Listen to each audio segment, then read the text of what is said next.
Acostumat a estar a l'ombra, vigilant, atent i pensatiu.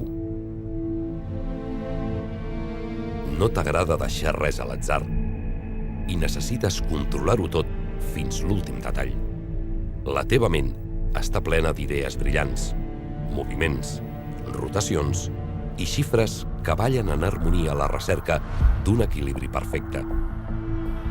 Ets l'arquitecte de la màgia. Línies i diagonals que es fan invisibles. El mag de la pissarra que repassa una i una altra vegada cada jugada. Però, com cada dia de partit, només tens una idea fixa al cap. Sortir a guanyar.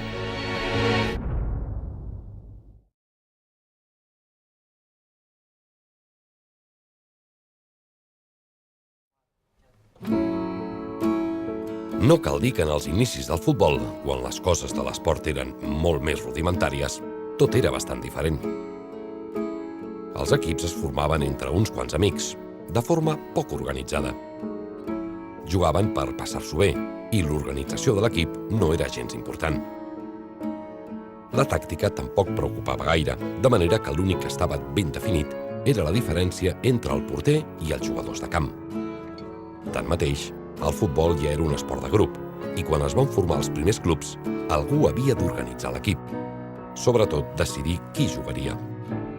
Aquesta funció va recaure en el capità, un jugador al qual la resta de companys atribuïen una certa autoritat.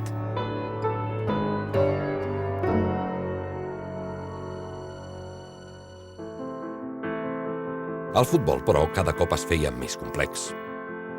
Els clubs s'anaven consolidant i les funcions de cadascú s'anaven delimitant. Així apareix la figura de l'entrenador. Un home amb amplis coneixements del joc, capaç de transmetre als seus jugadors els conceptes tàctics i d'organitzar l'equip en el terreny de joc.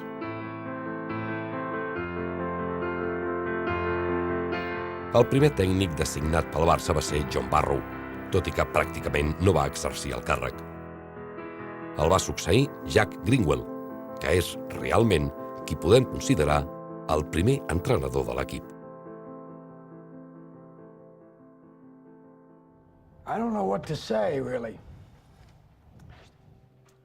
L'entrenador és la persona encarregada de preparar un individu o col·lectiu per a la pràctica d'un esport.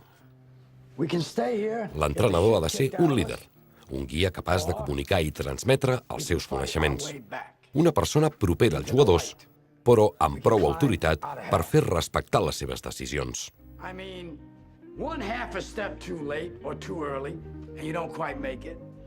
Uns han apostat per la tàctica, molts destaquen el paper de la psicologia. D'altres prioritzen l'estratègia i hi ha que ho confien tot als jugadors. La finalitat és la mateixa, preparar els seus jugadors per conquerir la glòria. That's a team, gentlemen. And either we heal now as a team, or we will die as individuals. That's football, guys. That's all it is. Now, what are you gonna do?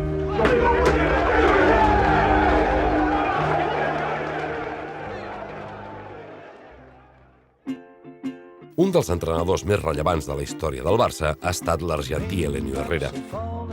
La gran revolució d'Herrera era ell mateix.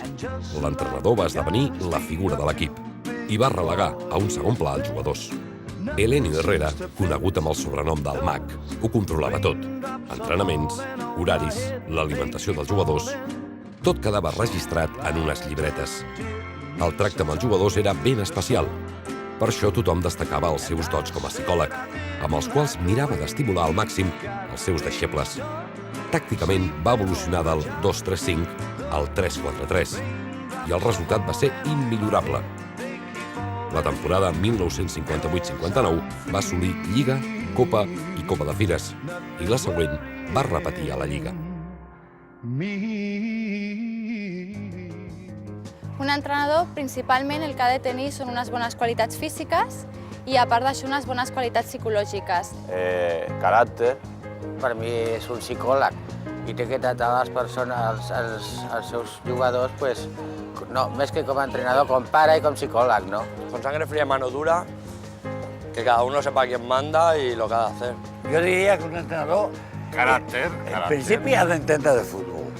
Això és bàsic. Sobretot lideratge i que posi les coses clares als jugadors. I intentar tenir un bon segon a darrere que li porti bons fillatges. Ser diplomático, ser psicólogo, que le dejen trabajar. Però sobretot, a més, crear bon rotllo al grup. O sigui, és unificar-los i fer un grup. Això és, per mi és el més important. Con esto y teniendo una media plantilla que lo respete, triunfará.